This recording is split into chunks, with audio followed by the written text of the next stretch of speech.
नमस्कार दोस्तों, स्वागत है आपका जीत क्लासेस में, जहां हम पढ़ाते नहीं सिखाते हैं। मैं सुजीत सिंह इस मंच पे एक बार फिर से आपका स्वागत करता हूं, जहां हम सारे वनडे एग्जामिनेशन की प्रिपरेशन करा रहे हैं। अभी विशेषतर जो हमारा फोकस चल रहा है वो एनटीपीसी और रेलवे ग्रुप डी को लेकर चल रहा है। और फिलहाल में अभी यूपी की एक वैकेंसी के बारे में सुनने में आई है कि लेखपाल की वैकेंसी भी आने वाली है। तो हम जल्दी इसके लिए हिंदी की बैच शुरू करने वाले हैं कुछ दिन बाद। ठीक है, अगर जब तक ये इसका नोटिफिकेशन सामने नहीं आ जाता उसके बाद ही हम शुरू करेंगे। ठीक है, क्योंकि उसमें 15 क्वेश्चन हिंदी के स्पेशल आते हैं।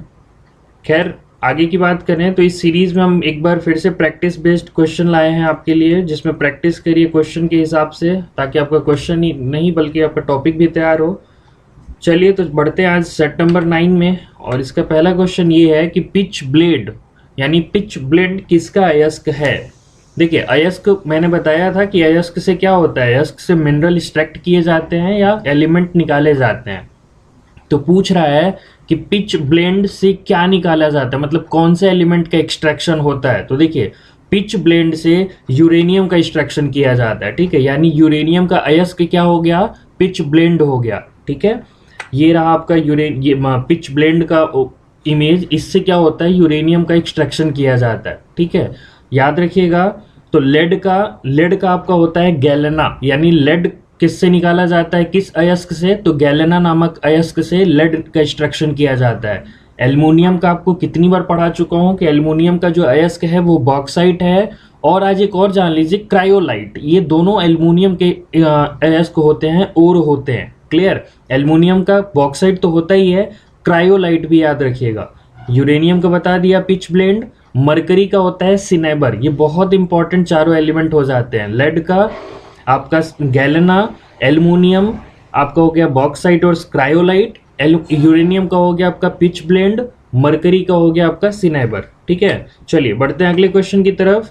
तो आत्महत्या की थैली यानी सुसाइडल बैग किसको कहा जाता है। ये बायो से सेक्शन से क्वेश्चन है कि सुसाइड बैग किसको कहा जाता है। देखिए, सुसाइडल बैग आपके लाइजोजोम्स को कहा जाता है, क्योंकि ये क्या होते हैं, लाइजोजोम्स की जो थैली होती है ना, वो पूरी डाइजेस्टिव एंजाइम से भरी होती है। ठीक है, इसके अंदर पूरा कहा जाता है एसिड भरा होता है। और ये क्या करता है, ये ना सिर्फ भोजन को पचाने में मदद करता है, बल्कि बाहर से आए हुए जितने भी बैक्टीरिया होते हैं, वायरस होते हैं, उनको ये मार डालता है, उनको ये पचाता है। ठीक है, और कभी कभी क्या होता है कि सेल के मेटाबॉलिज्म प्रोसेस में अगर कोई दिक्कत होता है, अगर सेल में कुछ गड़बड़ी आती है, तो ये खुद टूट जाता है, बर्स्ट हो जाता है, फट जाता है, और पूरे सेल्स को क्या कर देता है, वो सेल्स को डाइजेस्ट कर जाता है, ताकि कोई दिक्कत बाहर ना आ पाए। इसीलिए इसको सुसाइडल बैग कहा जाता है। ठीक है, तो याद रखिएगा, चारों का निकनेम मैं एक एक करके बता देता हूं। लाइजोजोम्स जो है, इसको हम कहते हैं suicidal bag of the cell. ठीक है, ये लाइजोजोम्स है और ये सुसाइडल बैग इसको कहा जाता है। यही बर्स्ट हो जाता है, फट जाता है, और ये पूरा सेल क्या हो जाता है, पूरा सेल खत्म हो जाता है। ठीक है, अगर कोई दिक्कत आती है तो। अगला, अगर क्लोरोप्लास्ट की बात करें तो क्लोरोप्लास्ट क्या होता है, इसमें ग्रीन पिगमेंट आपको पता है क्लोरोफिल पाया जाता है। और क्लोरोफिल में ही क्या होता है, अगर क्लोरोफिल जिस प्लांट में मौजूद होता है, उस प्लांट में फोटोसिंथेसिस का प्रोसेस होता है और वहां पे खाना बनता है। ठीक है, in the presence of sunlight, carbon dioxide और वाटर के प्रेजेंस में। तो क्लोरोप्लास्ट जो होता है ये स्पेशली प्लांट सेल में पाया जाता है। ठीक है, तो क्लोरोप्लास्ट को हम, अगर यहाँ खाना बनता है, इसलिए इसको हम kitchen house of the cell कहते हैं, क्लोरोप्लास्ट को। ठीक, याद रखिएगा, क्लोरोप्लास्ट को kitchen house of the cell कहा जाता है। राइबोसोम्स को क्या कहा जाता है, राइबोसोम्स को प्रोटीन सिंथेसिस फैक्ट्री कहा जाता है, यानी प्रोटीन का फैक्ट्री कहा जाता है, क्योंकि राइबोसोम्स ही क्या करता है, प्रोटीन का सिंथेसिस करता है। और ये राइबोसोम्स जो होता है, ये आपका, ये देख रहे हैं, ये इंडोप्लाज्मिक रेटिकुलम के साथ अटैच होता है, ईआर के साथ अटैच होकर रहता है। ठीक है, तो ribosomes protein factory of the cell कहा जाता है। और याद रखिए, ये राइबोसोम्स है और ये प्रोटीन फैक्ट्री है, ये लाइजोसोम्स है, और इसको सुसाइडल बैग कहा जाता है। माइटोकॉन्ड्रिया की बात करें तो mitochondria is also known as power house of the cell. ठीक है, इसको power house of the cell कहा जाता है। यह ऊर्जा, ये विद्युत गृह इसको कहा जाता है। ठीक है, क्यों कहा जाता है, क्योंकि माइटोकॉन्ड्रिया क्या करता है, खाने से एनर्जी को एक्सट्रैक्ट करता है, एनर्जी के फॉर्म में स्टोर करता है हमारे बॉडी में एनर्जी को। ठीक है, तो इसलिए किस फॉर्म में, तो एटीपी के फॉर्म में। ठीक है, एडिनोसिन ट्राइफॉस्फेट के फॉर्म में ये एनर्जी को स्टोर करता है। इसलिए माइटोकॉन्ड्रिया को क्या कहा जाता है, power house of the cell. Clear? चलिए बढ़ते हैं अगले क्वेश्चन की तरफ। तो भारत की जनगणना 2011 के अनुसार भारत विश्व की जनसंख्या का कितना प्रतिशत था? देखिए, अगर विश्व की जनसंख्या अगर 100% माने तो भारत की जनसंख्या कुल जनसंख्या का 17.5% था, यानी 17.5% का पूरा रेशियो कवर किया था। ठीक है, 121 करोड़ की जनसंख्या थी भारत, और विश्व में दूसरे नंबर पे है चाइना के बाद। तो ये 2011 के सेंसस के अकॉर्डिंग है। ठीक है, 17.5।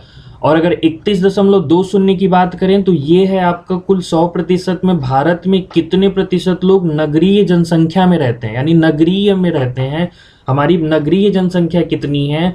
तो ये है 31.20%। ठीक है, और हमारी ग्रामीण जनसंख्या कितनी है? आपको पता ही है, भारत ग्रामीण क्षेत्र में अभी ग्रामीण आवास में ज़्यादा है, तो इसकी संख्या है 68.80। ठीक है, और ये हो गया आपका नगरीय जनसंख्या। 17.7 जो है ये भारत का दशकीय वृद्धि था, मतलब 2001 में जितना जनसंख्या था उससे कितना प्रतिशत भारत अधिक हुआ 2011 में, वो था 17.70%। ठीक है, और ये 2.40% जो है ये भारत कुल विश्व की भूमि का कितना भारत के पास भूमि है वो बताता है, 2.40%। ठीक है, तो याद रखिएगा कि भारत की जनगणना 2011 के अनुसार भारत विश्व की जनसंख्या का कितना प्रतिशत है? तो 17.5। और विश्व की कुल लैंड का कितना प्रतिशत है? तो 2.4%। ठीक, चलिए बढ़ते हैं अगले क्वेश्चन की तरफ। तो दे रहा है कि जैन धर्म के 23वें तीर्थंकर कौन थे? देखिए, जैन धर्म के 23वें तीर्थंकर की बात कर रहा है। आपको पता है कि जो जैन धर्म के स्पिरिचुअल गुरु होते थे, जो स्प्रीड प्रसार करते थे अपने धर्म के बारे में, उनको तीर्थंकर कहा जाता था। ठीक है, और कुल जैन धर्म में 24 तीर्थंकर फेमस हुए, जिसमें कुल 24 हुए। जो 24वें नंबर के थे वो महावीर स्वामी थे। ठीक है, और 23वें नंबर का जो पूछ रहा है वो आपका पूछ रहा है पार्श्वनाथ के बारे में। ठीक है, तो इसका आंसर हो जाएगा पार्श्वनाथ। और ये पार्श्वनाथ कहाँ जन्मे थे? तो ये वाराणसी में जन्मे हुए थे। ठीक है, ये है आपका पार्श्वनाथ जी। तो जैन धर्म के कुल 24 तीर्थंकर, याद रखिएगा शुरू के 3 और अंतिम के 2 बहुत इंपॉर्टेंट हो जाते हैं, जो अक्सर एग्जाम में पूछा जाता है, बहुत ज्यादा पूछा जाता है। ठीक है, तो जैन धर्म का जो शुरू के 3 थे वो इस प्रकार थे। ऋषभ देव पहले पे, दूसरे पे अजीतनाथ आते हैं, तीसरे पे संभवनाथ जी आते हैं। ठीक है, संभवनाथ जी थर्ड नंबर पे, पहले पे ऋषभ, दूसरे पे अजीतनाथ और तीसरे पे संभवनाथ। और उसके बाद 24वें पे आते हैं महावीर स्वामी और 23वें पे आते हैं पार्श्वनाथ जी। ठीक है, तो ये कुल 5 तीर्थंकर बहुत इंपॉर्टेंट हो जाता है। चलिए बढ़ते हैं अगले क्वेश्चन की तरफ। तो श्रीरंगपट्टनम की संधि किसके बीच हुई? देखिए, श्रीरंगपट्टनम की संधि ये आंग्ल मैसूर में हुई थी। आंग्ल मैसूर के कुल 4 युद्ध हुए थे, जिसमें 2 युद्ध हैदर अली ने अंग्रेजों के खिलाफ लड़ा था, और 2 युद्ध टीपू सुल्तान, उनके सुपुत्र हैदर अली के सुपुत्र टीपू सुल्तान साहब जो मैसूर के राजा थे, इन्होंने लड़ा था किसके खिलाफ? अंग्रेजों के खिलाफ। तो श्रीरंगपट्टनम की जो संधि हुई थी ये तीसरे आंग्ल मैसूर युद्ध में हुआ था, 1792 में हुआ था। ठीक है, बहुत इंपॉर्टेंट श्रीरंगपट्टनम की संधि है। टीपू सुल्तान और ये लॉर्ड कॉर्नवालिस के बीच में हुआ था। ठीक है, लॉर्ड कॉर्नवालिस और टीपू सुल्तान के बीच में हुआ था, जिसमें ये और कब हुआ था? 1792 में हुआ था, 1792 में हुआ था। क्लियर है? टीपू सुल्तान कहाँ के शासक थे? तो मैसूर के शासक थे, उस समय मराठा साम्राज्य के अंतर्गत था। ठीक, तो श्रीरंगपट्टनम की संधि 1792 में आपके टीपू सुल्तान और लॉर्ड कॉर्नवालिस के बीच में हुआ था। 4 युद्ध हुए थे टोटल आंग्ल मैसूर में। पहले में हैदर अली, ठीक है, हैदर अली और वो इंग्लैंड, ठीक है, यानी अंग्रेज। दूसरे में हैदर अली बीच में ही मृत्यु को प्राप्त हो गए थे, तो उनके सुपुत्र टीपू सुल्तान लीड किए युद्ध को। ठीक है, तीसरे में टीपू सुल्तान श्रीरंगपट्टनम की संधि हुई, और चौथे में टीपू सुल्तान हार गए थे और इनको मार डाला गया था। ठीक है, चलिए, तो ये इसका आंसर हो जाएगा आपका टीपू सुल्तान और लॉर्ड कॉर्नवालिस। अगले क्वेश्चन की तरफ बढ़ें। तो अगला क्वेश्चन कह रहा है, राज्यपाल को क्षमा दान आदि की शक्ति किस अनुच्छेद के अंतर्गत मिलता है? देखिए, अनुच्छेद एक बार फिर से पूछ रहा है।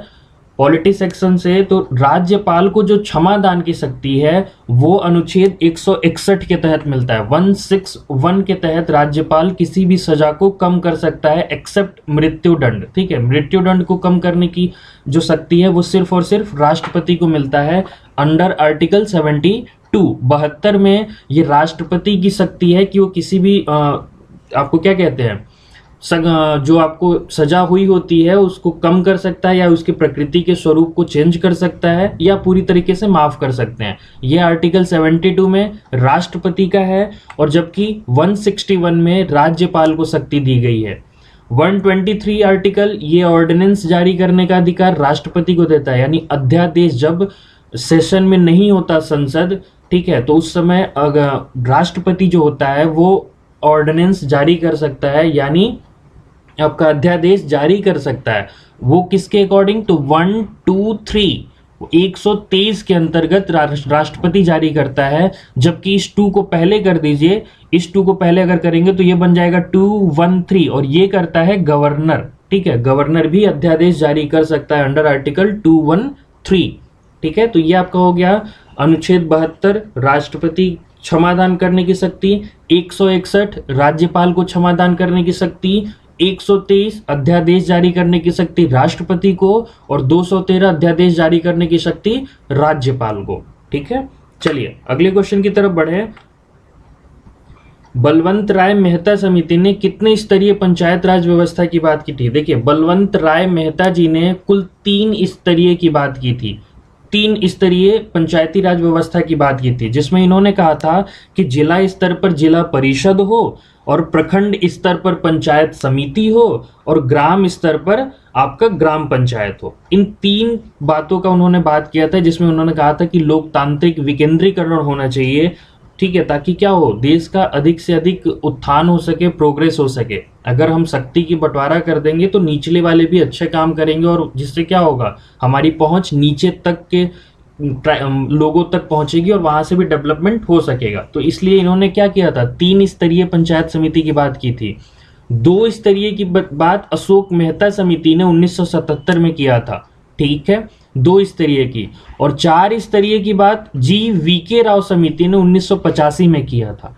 ठीक है ना, ध्यान रखिएगा, बलवंत राय मेहता ये 3 स्तरीय समिति, अशोक मेहता 2 स्तरीय समिति, GVK राव समिति 1985 में 4 स्तरीय। देखिए, नाम में ही इनके स्तर का छुपा हुआ है। कैसे, मैं एक ट्रिक बता देता हूं।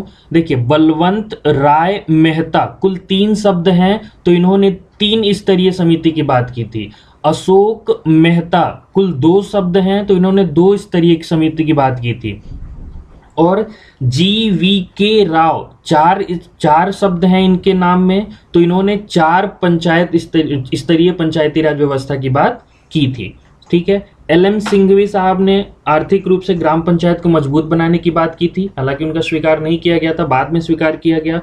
PK थुंगन साहब ने कहा था कि इसको आपके पंचायती राज व्यवस्था को क्या दे, संवैधानिक दर्जा दिलाने की बात की मांग की थी। ठीक है, याद रखिएगा एक और इंपॉर्टेंट चीज कि GVK राव समिति ने कहा था कि GVK राव समिति ने पहली बार महिलाओं और SC/ST के आरक्षण की बात की थी। ये क्वेश्चन पूछा जा चुका है। ठीक है, कि पहली बार पंचायत स्तरीय में महिलाओं और SC/ST के आरक्षण की बात किसने की थी? तो GVK राव समिति ने बात की थी इसके बारे में।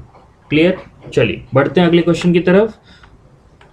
किम्बरले पठार कहाँ स्थित है? देखिए, ज्योग्राफी से क्वेश्चन है। किम्बरले प्लेट्यू कहाँ है? तो किम्बरले प्लेट्यू जो है ये आपका ऑस्ट्रेलिया में है। ठीक है, वेस्ट ऑस्ट्रेलिया में है, यानी आपका पश्चिमी ऑस्ट्रेलिया में है। ठीक, ये आपका ऑस्ट्रेलिया, अगर ये कंटिनेंट ऑस्ट्रेलिया की बात करें तो ये किम्बरले प्लेट्यू है। और किम्बरले प्लेट्यू यानी किम्बरले पठार जो सबसे ज्यादा फेमस है वो डायमंड के लिए फेमस है, यानी हीरो के पठार के रूप में जाना जाता है किम्बरले पठार। ये कहाँ है? तो ये ऑस्ट्रेलिया में है। ठीक है, यूएसए में अगर बात करें तो यूएसए में आपका कोलोराडो पठार है। ठीक है, यूएसए में कौन सा पठार है? तो कोलोराडो। ऑस्ट्रेलिया में बात करें तो किम्बरले। अर्जेंटीना में ये है आपका अर्जेंटीना, तो ये आपका हो गया पेंटागोनिया पठार। ठीक है, और तिब्बत का पठार आपको पता ही है, इसको विश्व का सबसे ऊंचा पठार बोला जाता है, इसको रूफ ऑफ द वर्ल्ड बोला जाता है, विश्व की छत बोली जाती है, संसार का छत बोला जाता है, तिब्बत का पठार। और ये तिब्बत का पठार भारत के ऊपर तिब्बत में जो चाइना भी है, चाइना के अंडर में है, तो ये आपका ये तिब्बत का पठार आ जाता है मतलब भारत के जस्ट ऊपर, ठीक है। तो ये दुनिया का सबसे बड़ा पठार है। चलिए बढ़ते हैं अगले क्वेश्चन की तरफ। 129 नंबर कह रहा है कि धन विधेयक की बात किस अनुच्छेद में की गई है। देखिए ये सारे अनुच्छेद जो दिए गए हैं ये विधेयक स्पेशल अनुच्छेद है, इसमें ध्यान दीजिएगा कि 107 नंबर का जो विधेयक है वो सामान्य विधेयक की बात करता है, ठीक है। जो नॉर्मल बिल होता है, जो सामान्य विधेयक होते हैं उनके बारे में 107 बात कर रहा है। अनुच्छेद 110 जो है वो धन विधेयक की बात करता है, यानी इसका उत्तर हो जाएगा आपका 110। अनुच्छेद 110 में धन विधेयक की बात की गई है।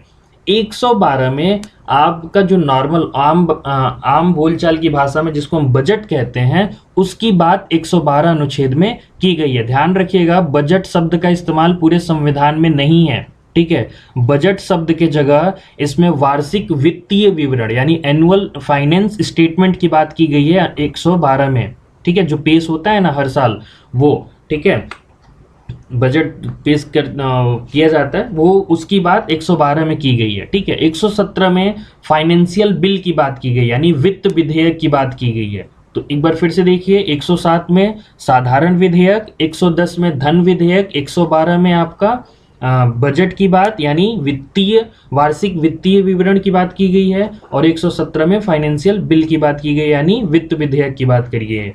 थोड़ा सा धन विधेयक के बारे में जानते हैं। इसको आपको पता होगा कि धन विधेयक जो होता है ये सिर्फ और सिर्फ लोकसभा से ही पास, मतलब सबसे पहले लोकसभा में ही पेश किया जाता है, और धन विधेयक को पेश करने के लिए राष्ट्रपति की अनुमति लेनी होती है। सबसे पहले राष्ट्रपति की अनुमति लेनी होती है, फिर धन विधेयक को लोकसभा के पटल पर रखा जाता है, और देन उसके बाद लोकसभा के जो अध्यक्ष होते हैं वो डिसाइड करते हैं कि ये क्या ये विधेयक धन विधेयक है कि नहीं है, ठीक है। सबसे पहले तो यही होता है कि धन विधेयक कौन बताता है कि विधेयक धन विधेयक है या फाइनेंस विधेयक है, कौन सा विधेयक है। तो ये लोकसभा के अध्यक्ष के अंतर्गत आता है कि वो बताते हैं कि यह विधेयक सामान्य विधेयक है या धन विधेयक है या वित्त विधेयक है, ठीक है।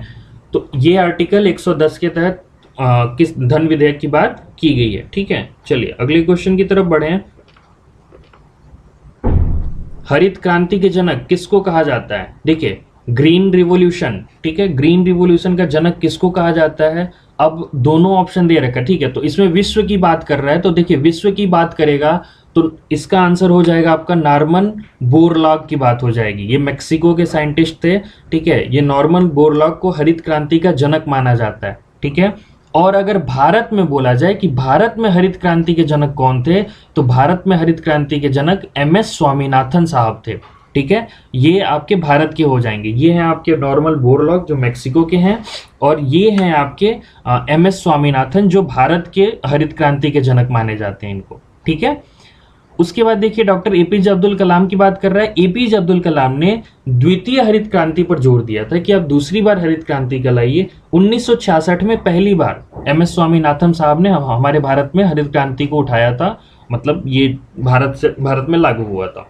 दूसरी बार APJ अब्दुल कलाम ने कहा था जब ये शुरू करने की बात की, हाँ ठीक है इस पे जोर दीजिए, हरित क्रांति पर जोर दीजिए आप लोग फिर से, तो इसको द्वितीय हरित क्रांति का नाम यानी सेकंड हरित ग्रीन रिवॉल्यूशन मनमोहन सिंह जी ने कहा था।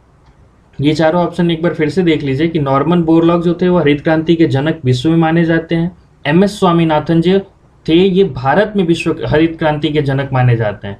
APJ अब्दुल कलाम ने द्वितीय हरित क्रांति को स्वीकारा था, और मनमोहन सिंह ने द्वितीय हरित क्रांति का नाम दिया था, ठीक है। चलिए तो बढ़ते हैं अगले क्वेश्चन की तरफ। अगला क्वेश्चन कह रहा है उत्तर प्रदेश का मेरठ जिला किस उत्पाद के लिए प्रसिद्ध है। देखिए उत्तर प्रदेश स्पेशल क्वेश्चन हो गया, तो आपको पता है कि दुनिया भर में अलीगढ़ के ताले बहुत मशहूर हैं। फिलहाल मेरठ का पूछ रहा है, तो ये हो जाएगा आपके खेलकूद का सामान के लिए, ठीक है। खेलकूद के सामानों के लिए मेरठ, उत्तर प्रदेश का मेरठ जिला जाना जाता है, ठीक है। एक राज्य एक जिला एक उत्पाद के अंतर्गत इनको अभी तो फिलहाल बांट दिया गया है सबको, जो जो अपना प्रोडक्शन अच्छा जिनको जाना जाता था वो अपना प्रोडक्शन उस चीज़ के लिए कर रहे हैं। फिलहाल तालों के लिए अगर बात करें यानी लॉक जो होता है वो कौन सा जिला फेमस है, तो उत्तर प्रदेश का अलीगढ़ जिला बहुत फेमस है तालों के लिए, ठीक है। अलीगढ़ के ताले बोले जाते हैं, हमेशा फेमस है।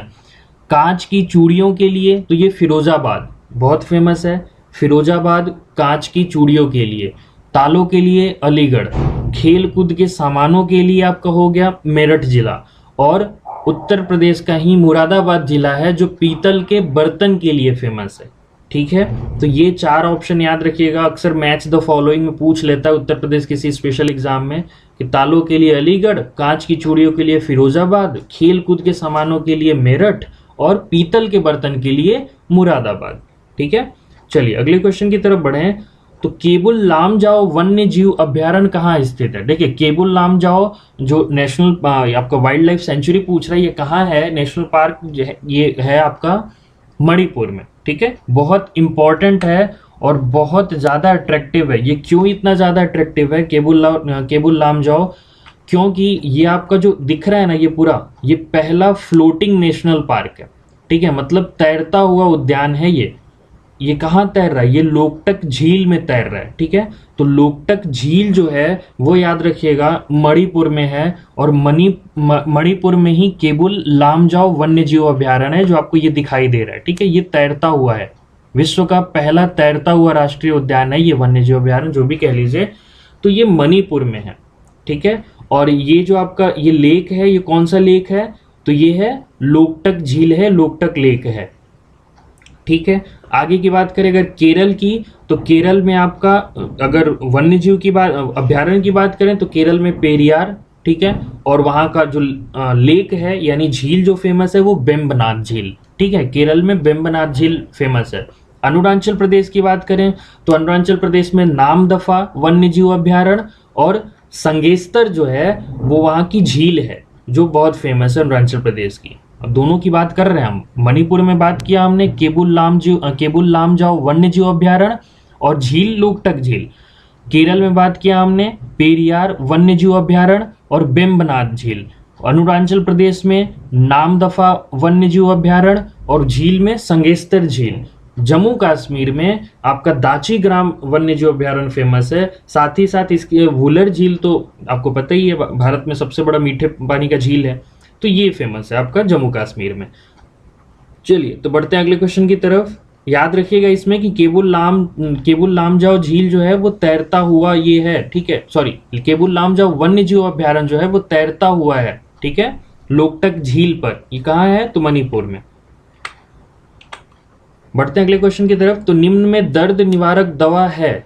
ठीक है, ओके, पेन रिलीफ की बात कर रहे हैं तो पेन रिलीफर जो है वो मॉर्फिन दवा है। ठीक है, मॉर्फिन का काम क्या होता है? तो ये दर्द निवारक होता है। ये क्या करता है? ये जब किसी को बहुत ज़्यादा पेन होता है तो हम क्या करते हैं, उसको मॉर्फिन का इंजेक्शन दे देते हैं। मॉर्फिन का एक टैबलेट आता है वो दे देते हैं, जिसमें क्या होता है हमारे ब्रेन पे उसका वहाँ का सेंसेशन ही कम कर दिया जाता है इस दवा से, जिससे हमको वो फील उतना नहीं होता। ठीक है, तो मॉर्फिन क्या हो जाता है? एक दर्द निवारक दवा हो जाता है, यानी पेन रिलीफर का काम करता है। हाइड्रोजन परऑक्साइड, आपको पता है कि जब घाव चोट वोट लगती है तो वो मरहम पट्टी जो की जाती है ना, वो हाइड्रोजन परऑक्साइड की मदद से की जाती है। ठीक है, हाइड्रोजन परऑक्साइड का अक्सर आप लोग देखा होगा डॉक्टर के पास रहता है ये। ठीक है, क्लोरोक्विन जो होता है, क्लोरोक्विनीन जो बोला जाता है, ये आपका मलेरिया के लिए औषधि यूज की जाती है। ठीक है, और बीटा ब्लॉकर जो है ये आपका हार्ट अटैक जो होता है और प्लस हाई ब्लड प्रेशर से जो पेशेंट होते हैं उनके बचाव के लिए बीटा ब्लॉकर यूज किया जाता है। ठीक है, तो याद रखिएगा हाइड्रोजन परऑक्साइड क्या हो गया? हाइड्रोजन परऑक्साइड घावों पे मरहम पट्टी करने के लिए। मॉर्फिन जो हो गया ये पेन रिलीफर का काम करता है, दर्द निवारक दवा है। क्लोरोक्विनीन जो है ये आपका मलेरिया के लिए यूज किया जाता है, और बीटा ब्लॉकर जो है ये आपका हार्ट अटैक और प्लस हाई ब्लड प्रेशर से बचाने के लिए उपयोग किया जाता है। ठीक है, तो ये हो गया आपका उत्तर मॉर्फिन। चलिए बढ़ते हैं अगले क्वेश्चन की तरफ। तो 134 नंबर कह रहा है कि विंध्य श्रेणी और सतपुरा श्रेणी के बीच में बहने वाली नदी कौन सी है? देखिए, वी और एस यानी विंध्य श्रेणी और सतपुरा श्रेणी के बीच में आपका है नर्मदा। ठीक है, उत्तर हो जाएगा आपका नर्मदा नदी। अब इसके लिए एक ट्रिक देख लीजिए कि हमने बोला आपको VNS को टैग करने के लिए, आपने किसी पिक्चर अपलोड किया, मैंने बोला यार यहाँ बनारस को टैग कर दो।